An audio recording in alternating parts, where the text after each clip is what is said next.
एक समय हुआ करता था जब नौतपा का नाम सुनकर ही गर्मी का एहसास होने लगता था।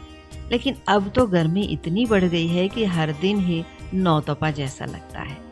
विज्ञान में नौतपा की कोई अवधारणा नहीं है, लेकिन वैदिक ज्योतिष के ग्रंथ सूर्य सिद्धांत और श्रीमद् भागवत में इसका जिक्र जरूर मिलता है। इसके अनुसार जब सूर्य ज्येष्ठ माह में रोहिणी नक्षत्र में प्रवेश करते हैं तब नौतपा की शुरुआत होती है। इस समय सूर्य वृष राशि के 10 अंश से 23 अंश 40 कला तक गमन करते हैं और साल में एक बार ऐसा होता है जब रोहिणी नक्षत्र पर सूर्य की दृष्टि पड़ती है। यह नक्षत्र यूं तो 15 दिन रहता है, लेकिन शुरू के जिन 9 नक्षत्रों पर चंद्रमा रहता है वह दिन नौतपा कहलाते हैं। नौतपा के बारे में कहते हैं कि ज्येष्ठ शुक्ल पक्ष में आद्रा नक्षत्र से लेकर अगले 10 नक्षत्रों तक यदि बारिश हो जाए तो वर्षा ऋतु में इन 10 नक्षत्रों में बारिश नहीं होती है, और यदि इन्हीं नक्षत्रों में इस समय तेज गर्मी पड़े तो बारिश के समय अच्छी बारिश होती है।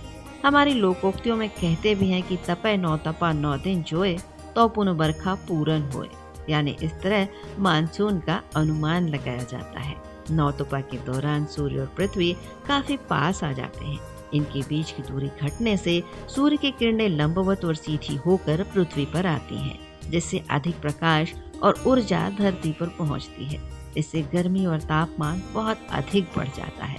अधिक गर्मी के कारण मैदानी क्षेत्रों में निम्न दबाव का क्षेत्र बन जाता है, जो समुद्र की लहरों को आकर्षित करता है। समुद्र उच्च दबाव वाला क्षेत्र होता है, इसलिए ठंडी हवाएं मैदानों की ओर बढ़ती हैं। हवाओं का ये रुख अच्छी बारिश का संकेत देता है। इसे हीट लो कहते हैं।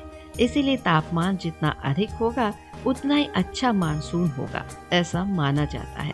हालांकि इसका कोई प्रमाण नहीं है और पिछले कुछ सालों से ये क्रम बाधित ही हो रहा है। नौतपा कम तप रहा है और बीच में बारिश हो रही है। इस कारण मानसून के दौरान अच्छी बारिश नहीं हो पा रही है, बल्कि हमें प्राकृतिक आपदाएं देखने को मिल रही है। ज्योतिष के दृष्टि से सूर्य रोहिणी नक्षत्र में हो और बारिश हो जाए तो इसे रोहिणी नक्षत्र का गलना भी कहा जाता है। जहाँ सूर्य तेज और प्रताप का प्रतीक है, वहीं चंद्रमा शीतलता और शांति का। रोहिणी नक्षत्र का मुख्य अधिपति ग्रह भी चंद्रमा ही है। तो सूर्य जब चंद्रमा के रोहिणी नक्षत्र में प्रवेश करता है तो इस नक्षत्र को अपने प्रभाव में ले लेता है। इससे धरती पर जहाँ आंधी तूफान आने की संभावना बढ़ जाती है, वहीं चंद्रमा की शीतलता घट जाती है। कहा भी गया है कि ज्येष्ठ मासे शीत पक्षे आद्रादि दशतार का सजला निर्जला गया निर्जला सजलास तथा। अगर वैज्ञानिक रूप से देखें तो सूर्य की स्थिति बदलने के कारण मई के आखिर और जून के पहले हफ्ते में सूर्य मध्य भारत के ऊपर आ जाता है और धरती से 90 डिग्री का कोण बनाता है। सूर्य की किरणें सीधे पृथ्वी पर पड़ने के कारण बुरी तरह झुलसाने वाली तेज गर्मी पड़ती है। हालांकि ऐसा पूरे 9 दिन ही होगा, यह जरूरी नहीं है।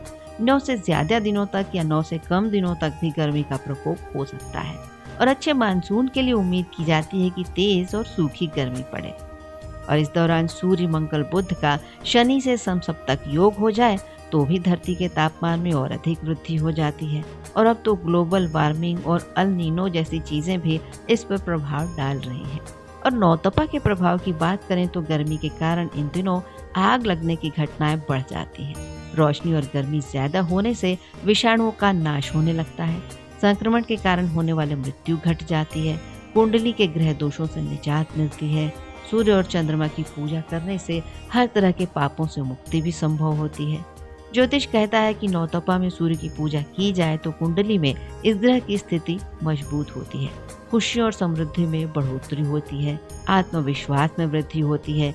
इसलिए सुबह उठकर स्नान करने के बाद तांबे के लोटे में जल लेकर उसमें लाल फूल, लाल सिंदूर और अक्षत डालकर अर्घ देते हुए सूर्य को देखें, और वो भी सुबह 8 बजे के पहले करें। उसके मंत्रों का जाप करें तो बहुत लाभ मिलता है। इन दिनों सूर्य संबंधी चीजें जैसे गेहूं, गुड़, लाल फूल, लाल कपड़े, लाल मिठाई का दान किया जाए तो भी अशुभ ग्रहों के प्रभाव से मुक्ति मिलती है और शुभ ग्रहों के प्रभाव में वृद्धि होती है। सूर्य पूजा, रविवार का व्रत, आदित्य हृदय स्त्रोत का पाठ करें, सूर्य को नमस्कार करें, रोज आग के पेड़ में जल डालें, क्योंकि कहते हैं ना कि पूर्व जन्म कृतम पापम व्याधि रूपेण जायते, यानी पूर्व जन्म में किया गया पाप रोग के रूप में उत्पन्न होता है। तो सूर्य को अर्घ देकर प्रणाम करके प्राणी भव सागर से मुक्त होने की प्रार्थना कर सकता है। और इन दिनों सेहत के प्रति भी सचेत जरूर रहना चाहिए। यदि हम लाल और केसरिया रंग के कपड़े नौतपा के दिनों में पहनते हैं तो उससे भी हमें लाभ मिलता है। सूर्य पिता का कारक होता है, इसलिए अपने पिता और सरकारी अधिकारियों का सम्मान जरूर करें। सूर्योदय से पूर्व उठें, सूर्य को देखें तो सकारात्मकता जरूर बढ़ती है।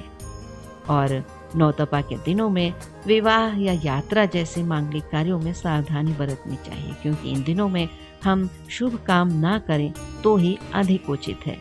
ठंडी चीज़ों का दान करें और शिवलिंग पर भी ठंडा जल चढ़ाएं, मीठा जल चढ़ाएं, तो जहाँ शिव जी प्रसन्न होते हैं वहीं उसके बाद वे आपको भी आशीर्वाद देते हैं।